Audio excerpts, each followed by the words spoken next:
तो नमस्कार, आपके अपने YouTube चैनल मुकेश मैथ्स अड्डा में आप सभी का हार्दिक हार्दिक स्वागत है, अभिनंदन है। दोस्तों, आज हम साधारण ब्याज का बहुत ही मजेदार ट्रिक्स पढ़ने वाले हैं। दोस्तों, सिर्फ वीडियो को गौर से ध्यान से देखिए। अगर समझ में नहीं आया दोस्तों तो मेरा वीडियो कभी नहीं देखना, है ना। अगर समझ में आ जाए तो सब्सक्राइब और बेल आइकन घंटी दबा दीजिए ताकि समय पर हम जो वीडियो डालें आपके पास पहुंच जाए। तो दोस्तों चलिए, इसी के साथ मैं साधारण ब्याज शुरू करने से पहले मैं YouTube बनाने वाले को कोटि कोटि धन्यवाद देता हूं, जिन्होंने हम सबों को एक साथ एक प्लेटफॉर्म पे जुड़े रहने का मौका दिया। चलिए दोस्तों, तो शुरू करते हैं साधारण ब्याज, सिंपल इंटरेस्ट। प्रश्न कहता है, कोई राशि 2 वर्ष के लिए 4.6% की वार्षिक दर पर दिया गया। यदि वह 3.2% वार्षिक दर पर दिया गया होता तो 196 रुपया कम प्राप्त होता। वह राशि क्या है? तो सबसे पहले आप कॉन्सेप्ट समझिए दोस्तों। यहां तो साधारण ब्याज है दोस्तों। क्या है ये? साधारण ब्याज पर दे रखा है, कहीं चक्रवृद्धि ब्याज की चर्चा तो है नहीं। तो साधारण ब्याज में आपको एक चीज देखिए दोस्तों, राशि मीन्स क्या? मूलधन। आपको देखना ये है कि सूत्र क्या होता है मूलधन का। तो मूलधन बराबर क्या होता है? ब्याज गुने 100 बटे समय गुने दर। बस इसी पर सेट कर देंगे दोस्तों। अब देखिए, 4.6% ब्याज पर न दे करके हम 3.2% ब्याज पर दे दिया तो क्या होगा दोस्तों? दर तो कम रहा है ना, तो दर कमेगा तो पैसा तो आपको कम मिलेगा। तो कितना कम मिला? 196 रुपया कम प्राप्त होता है। वो क्या 196 रुपया कम प्राप्त होता है? ब्याज 196 रुपया कम प्राप्त होता है दोस्तों। तो 196 ब्याज हुआ दोस्तों। इसलिए ट्रिक्स देखिए, यहाँ पे आपको एग्जामिनेशन में फॉर्मूला लिखने की कोई आवश्यकता नहीं है। दिमाग से जो है अप्लाई करके, दिमाग का अप्लाई करके जो है लिख दीजिएगा। तो ब्याज हो गया दोस्तों 196 गुने 100 बटे समय कितना है दोस्तों? 2 वर्ष में ही ना, 2 वर्ष का ही चर्चा है। 2 वर्ष का समय है जिसमें 4.6% न करके हमको जो दर कितना किया? 3.2% किया, कम गया तो 196 रुपया का अंतर हो गया, कम गया 196 रुपया। यही है। तो यहाँ पर देखिए, समय 2 वर्ष है तो समय हो गया 2 गुने दर कितना दोस्तों? अब देखिए 196 रुपया कम प्राप्त हो रहा है कितना दर पर? जब 4.6 से दर 3.2 आ गया तो क्या काम करेंगे? दर हो गया 4.6 माइनस 3.2 दोस्तों, क्योंकि जो इसका अंतर है वही ना ब्याज का अंतर है। तो यहाँ भी दर का अंतर लिखेंगे, वही वास्तविक रूप से दर होगा दोस्तों। समझ में आ गया होगा दोस्तों? समझ में आया कि नहीं आया? ठीक है, चलिए अच्छी बात है। तो 196 गुने 100 बटे 2 गुने 4.6 में 3.2 घटा दीजिए दोस्तों। 4.6 में 3.2, 6 में से 2 गया 4 में से 3 गया 1.4। चलिए दोस्तों, तो इसका दशमलव हटाएंगे तो 1 ऊपर 1 अंक है, 0 अर्थात ये 10 हो गया। काटिए, 14 से 14 मरतबे में कट जाएगा दोस्तों 196। भाग दीजिएगा दोस्तों 2 से कितने मरतबे में? 7 मरतबे में। ये क्या आया? सिर्फ 7। अब तो नहीं कटेगा। 7 में 1 से 7, 7 में फिर 1 से 7, है ना। तो 7 हो गया, 2 1 3 0, मतलब हो गया 7000 रुपया आपका आंसर हो गया दोस्तों। मजा आया दोस्तों, है ना। इसी प्रकार से अगला प्रश्न देखते हैं ताकि आपका कॉन्सेप्ट जो है फिर से क्लियर हो जाए। चलिए दोस्त, देखते हैं अगला प्रश्न। कोई राशि 2.5 वर्षों के लिए एक निश्चित दर पर ऋण के रूप में दिया गया। 2.5 वर्ष, समय कितना है? 2.5 वर्ष। चलिए, यदि दर 2.25% अधिक होता तो 450 रुपया ब्याज के रूप में अधिक प्राप्त होता। वह राशि क्या है? देखिए दोस्तों, वहां पे अधिक या कम, इसके पहले वाला क्वेश्चन में हम घटा के लाए थे, लेकिन यहां पर तो डायरेक्ट दे दिया है इतना 2.25% अधिक होता। यहां डायरेक्ट दे रखा है दोस्तों। तो राशि पूछ रहा है तो ट्रिक क्या कहता है दोस्तों? मूलधन बराबर ब्याज गुने 100। तो कितना? 450 रुपया ब्याज के रूप में प्राप्त होता। तो लिख देंगे 450 गुने 100। चलिए, मूलधन बराबर ब्याज गुने 100 बटे समय गुने दर। तो समय कितना है दोस्तों? 2.1/2 वर्ष, मतलब 2.1/2 लिख दीजिए यहाँ पे, गुने फिर समय हो गया, दर कितना? 2.25। अब चलिए दोस्तों, इसको एक स्टेप आगे बढ़ा देते हैं, आपको समझने के लिए इतना लिख दिए, है ना। ऐसे एक बार सूत्र ध्यान में लगाइएगा तो देख लीजिए, मूलधन बराबर ब्याज गुने 100 बटे समय गुने दर।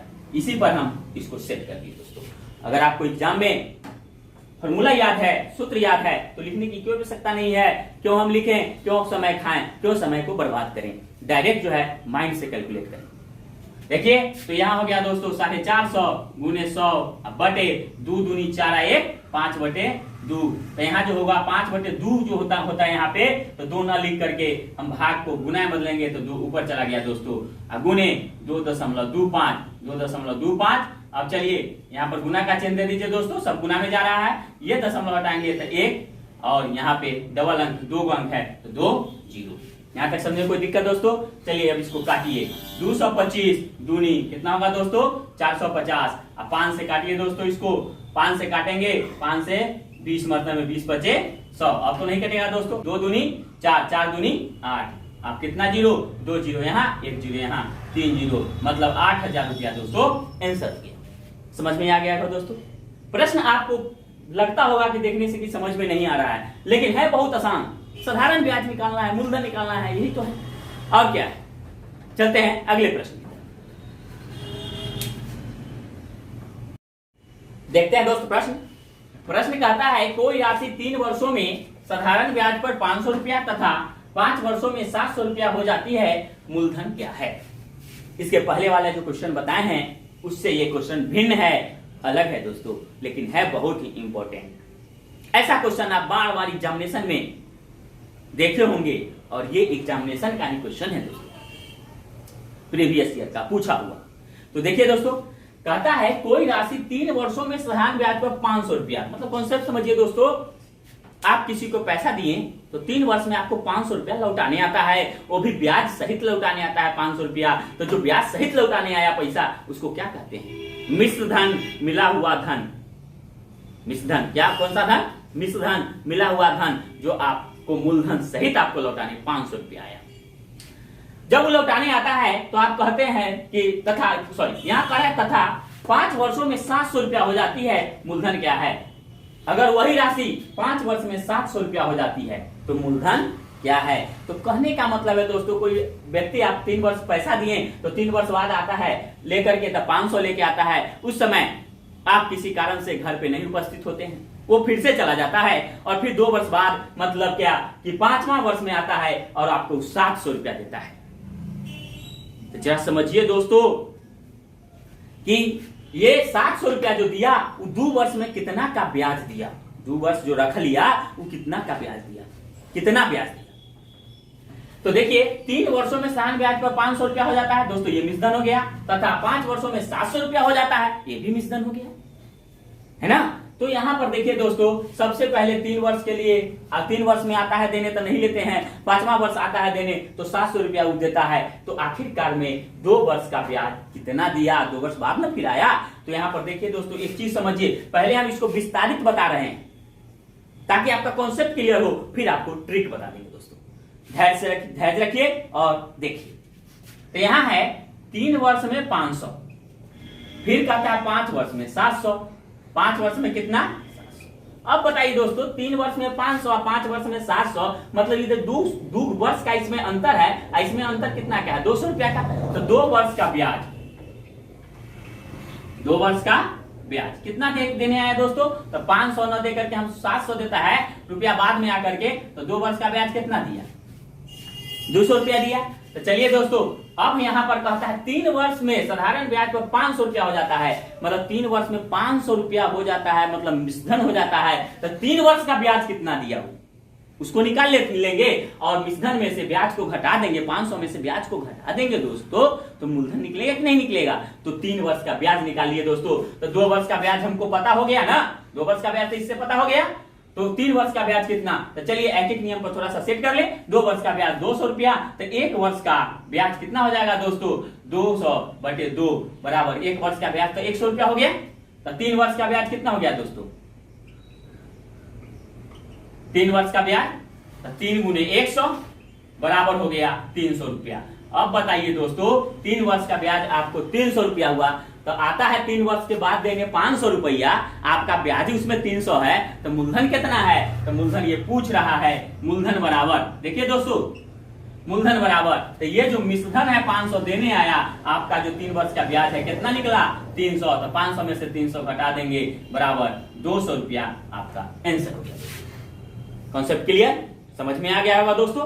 बहुत आसान है दोस्तों। अगर इसको हम 3 वर्ष में निकाले, अगर यहां पर हम देखिए दोस्तों, यहां तक तो सेम प्रोसेस करेंगे, 2 वर्ष का ब्याज 200, तो 1 वर्ष का ब्याज 100, तो इस पर भी निकाल सकते हैं दोस्तों। इसको न लेकर के हम यहां से यहां 3 वर्ष में 500, इसको भी न लेकर के हम इसको भी ले सकते हैं। तब यहां अगर इसको लेते हैं तो 1 वर्ष का ब्याज पता है, तो यहां पर हमको 5 वर्ष का ब्याज, 5 वर्ष में ना 700, तो 5 वर्ष का ब्याज पता कर दें, तो 5 वर्ष का ब्याज कितना होगा दोस्तों? 1 वर्ष का 100, तो 5 वर्ष का अगर ब्याज पता करते तो 500 रुपया हमको ब्याज हो जाता, तो 500 रुपया ब्याज होता है। तो इसमें से 700 जो मिश्रधन है, तो 700 में से 500 घटाते, फिर भी हमारा आंसर 700 में से 500 घटाएं, फिर भी हमारा आंसर 200 आता है। तो फिर भी मेरा आंसर क्या आता? यहाँ भी 200 आया, और 500 में से भी 700 में से भी 500 घटाते तो कितना आता? 200 आता। समझ में आ गया होगा दोस्तों? तो हम कोई भी ले सकते हैं, ये 3 भी ले सकते हैं और ये 5 भी ले सकते हैं। समझ में आ गया? चलिए दोस्तों, इसी का एक ट्रिक अगर समझना चाहेंगे कि ट्रिक पर अगर हल कर लें तो ऐसा भी हम कर सकते हैं दोस्तों। कुछ नहीं है ना, 3 वर्षों में साधारण ब्याज पर 500 रुपया तथा 5 वर्षों में 700 रुपया हो जाती है, मूलधन क्या है? तो यहां पर देखिए दोस्तों, कुछ नहीं करना है, दोनों 3 वर्ष 5 वर्ष अंतर है, 500 700 अंतर है, तो ट्रिक समझिए दोस्तों। तो यहां पे 700 माइनस 500 बटे, अब यहाँ 5 है और 3 है, बड़ा में से हमेशा छोटा घटाएंगे। यहां पर आपकी मर्जी क्या लिखना है, अगर 3 लिखिएगा तो 3 लिखिएगा, तो 500 में से घटाना होगा जो आएगा ब्याज, कि डायरेक्ट ब्याज निकल रहा है दोस्तों। 3 लिखिएगा यहाँ पे तो 500 में से घटाना होगा, अगर यहाँ पे 5 वर्ष है ना, 5 लिखिएगा तो आपको 700 में से घटाना पड़ेगा। चलिए तो 3 अगर लिख के देखते हैं तो यहाँ पर हम 3 दे देते हैं दोस्तों। तो ये कितना आया दोस्तों? 700 में से 500 घट गया, कितना बचा है दोस्तों? 200, अब बटे 5 में से 3 गया 2, और गुने हो गया 3, 2 से क्या मरता में? 100 मरता में, बराबर 100 आए 300 ही आके क्या आ गया? ब्याज आ गया। क्या आया? ब्याज, 300 रुपया ब्याज आया। अब आपसे मूलधन पूछ रहा है, तो मूलधन तो 3 न लिए थे दोस्तों, तो मिश्रधन तो हमारा 500 है, तो 500 में से 300 घटा देंगे, बराबर 200 रुपया। ये आपका आंसर हो गया। समझ में आ गया दोस्तों? मजा आ रहा होगा दोस्तों। दोस्त अगला प्रश्न देखिए, इस प्रश्न में भी मजा आएगा क्योंकि इसको फुल ट्रिक से ही हल करेंगे दोस्तों। देखिए, कोई धन 2 वर्षों में साधारण ब्याज पर 900, मतलब 2 वर्ष में 900 रुपया मतलब मिश्रधन हो जाता है, तथा 4 वर्षों में 1200 रुपया हो जाता है, तो क्या मिश्रधन हो गया? तो वह धन क्या है? मूलधन आपसे पूछ रहा है। तो सबसे पहले जहां भी मिश्रधन है, तो जो मिला हुआ धन है उसमें से अगर ब्याज को अगर हम घटा देते हैं, मिश्रधन में से अपना ब्याज घटा देते हैं, तो वही ना हमारा मूलधन बचता है दोस्तों। तो पहले ब्याज निकालने का प्रयास करें दोस्तों। तो ब्याज निकालेंगे, हर ट्रिक्स देखिए दोस्तों, जैसे पहले वाला क्वेश्चन है वही यही क्वेश्चन है। यहां देखिए, तो 1200 में से 900 घटा देंगे, मिश्रधन को घटाइए, फिर समय को आपस में घटाइए, और गुने 2 लिखेंगे दोस्तों, तो हमको 900 में से घटाना होगा जो ब्याज आएगा, और नहीं अगर 4 लिखते हैं यहाँ पे गुना के रूप में, तो हमको 1200 में से घटाना होगा दोस्तों। ये कॉन्सेप्ट आप समझ के रखिए। तो हम मान लिया जाए 2 लिखते हैं दोस्तों, शुरू वाला ही लिख देते हैं। तो 1200 में से 900 घटाएं तो 300 बटे कितना हुआ? 2 गुने 2, 2 से 2 कट गया, बराबर 300 रुपया। क्या आया दोस्तों? ब्याज आ गया। तो ब्याज आ गया 300, तो 2 लिखे थे ना, तो यहाँ पर हमसे पूछ क्या रहा है? मूलधन पूछ रहा है, धन पूछ रहा है। तो मूलधन बराबर, तो ये जो 2 वर्ष में 900 हो जाता है, तो 900 में से आप जो ब्याज आया मिश्रधन में से आप ब्याज को घटा दीजिए, बराबर कितना आया दोस्तों? 600 रुपया आपका आंसर हो गया। समझ में आ गया हो दोस्तों? एकदम समझते चलिए, बिंदास समझिए दोस्तों, कोई प्रकार का टेंशन नहीं। पास कराने की गारंटी हमारी, समझने की गारंटी वारंटी आपकी दोस्तों। आप समझे है ना? पास हम करवाएंगे दोस्तों। हम ऐसा पास कराएंगे कि एक एग्जाम नहीं, 2 3 4 एग्जाम को पास करवा देंगे दोस्तों, और निश्चित तौर पर आपका ऐसा पास होइएगा कि निश्चित तौर पर मेरिट में जाइएगा दोस्तों, है ना? कब और कैसे? बस हम अपने मेहनत से, हम जितना मेहनत करते हैं उससे ज्यादा मेहनत आप भी किया कीजिए। चलिए दोस्तों, आगे प्रश्न दोस्त, अगला प्रश्न कहता है 10% वार्षिक ब्याज की दर से 5 वर्षों एवं 9 वर्षों के साधारण ब्याज का अंतर 100 रुपया है, तो धन क्या है?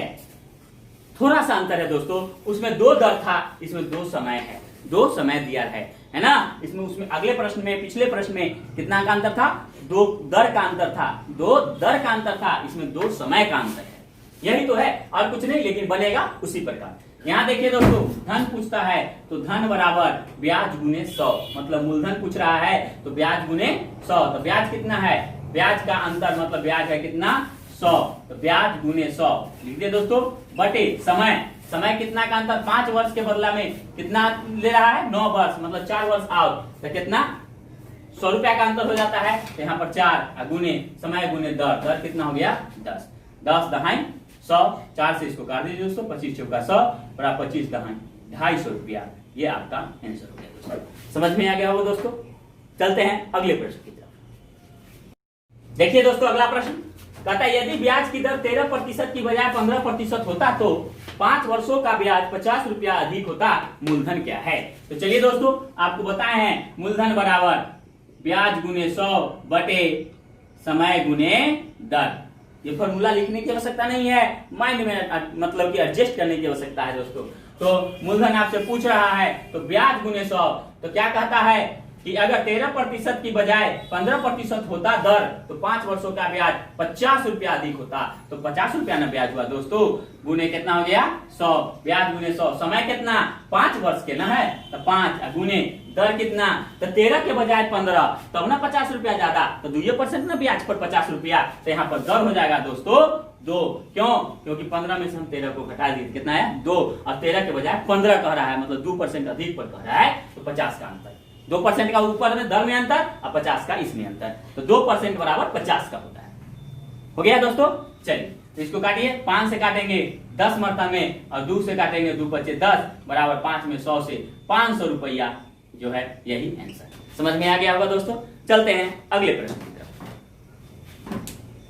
क्या है दोस्तों अगला प्रश्न, कहता है यदि कोई धन पर साधारण ब्याज मूलधन का 1/4 हो तथा दर एवं समय का संख्यात्मक मान बराबर हो तो दर क्या होगा। देखिए दोस्तों, जहां भी पूछे, जहां भी कहे कि मूलधन का 1/4 और जहां भी पूछे दर, और एक चीज ध्यान रखिएगा दोस्तों कि दर एवं समय का संख्यात्मक मान अगर बराबर हो, दर का और समय का अगर संख्यात्मक मान बराबर हो, हूबहू क्वेश्चन पूछेगा, क्वेश्चन में बहुत सारा अंतर देगा लेकिन हूबहू यहां पर दे देगा दर एवं समय का संख्यात्मक मान बराबर हो। जब भी ऐसा क्वेश्चन दे संख्यात्मक मान बराबर हो दर और समय का, तो एक सूत्र आप याद रखिएगा, थोड़ा सा एक ट्रिक याद रखिएगा, आपसे हिसाब बन जाएगा दोस्तों। एक बात ध्यान रखिएगा, अगर समय भी पूछे या दर भी पूछे, दोनों हम बराबर दे दिए, समय पूछे या दर पूछे, ये आपका ट्रिक है दोस्तों। तो एक्स वाई क्या जो बटा में दिया हुआ होगा वो, जैसे मूलधन का 1/4, तो ऊपर में x नीचे में y। आपसे समय पूछेगा तो भी ये सूत्र लागू होगा, अगर दर पूछेगा तो भी ये सूत्र लागू होगा, लेकिन इसमें तो दर पूछ रहा है ना दोस्तों, तो दर बराबर भी लिखेंगे सूत्र यही, और समय बराबर भी यही सूत्र लिखेंगे। समझ में आ गया होगा दोस्तों, कॉन्सेप्ट क्लियर हो गया होगा दोस्तों। चलते हैं दोस्तों, तो दर बराबर रूट अंडर, देखिए x बटे वाई, तो 1/4 गुने क्या करेंगे दोस्तों 100 सूत्र वाला, 4 से कितना हो गया दोस्तों, ये 25 मतलब में कट गया, बराबर रूट अंडर 25 बराबर 25 का वर्गमूल 5, आज यहाँ दर है ना दोस्तों, ये हो गया 5%। आज हम क्लास इतना ही समाप्त करते हैं, तब तक के लिए आपसे विदा लेते हैं। आज तो बहुत मजा आएगा दोस्तों, हमें तो ये विश्वास है दोस्तों, है ना। अगर आपको मजा आया होगा, आप कुछ सीखोगे तो हमारे चैनल को सब्सक्राइब कीजिए, अन्यथा नहीं कीजिए। सब्सक्राइब कीजिएगा तो बेल आइकन घंटी और नोटिफिकेशन जरूर दबाइएगा दोस्तों, ताकि सारे के सारे वीडियो, सारे के सारे नोटिफिकेशन आप तक समय पर पहुंचता रहे और आप सफलता के मुकाम हासिल करें। इसलिए कहा गया है दोस्तों, speed plus accuracy equal to success, success, success.